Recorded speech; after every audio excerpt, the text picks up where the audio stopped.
How to change country in Amazon app. Hello everybody, welcome back to my channel. This is me Pipan, and today I'll guide you on how you can change country in Amazon app. Now the process itself is quite simple and quite easy, so let me guide it through. In order to change country in Amazon app, first you wanna open up Amazon application here where you'll be signing into your account. You wanna simply tap on the profile tab at the bottom of your screen there, and once you tap on it, you wanna head into the option that says your account. Once you tap on your account here, you want to scroll down and simply you want to head into the option here that says your address. As you can see it right here, you want to tap on it.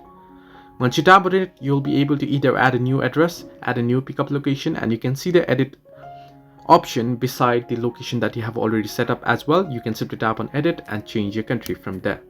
So this is the way that you can change your country or region or address in Amazon app.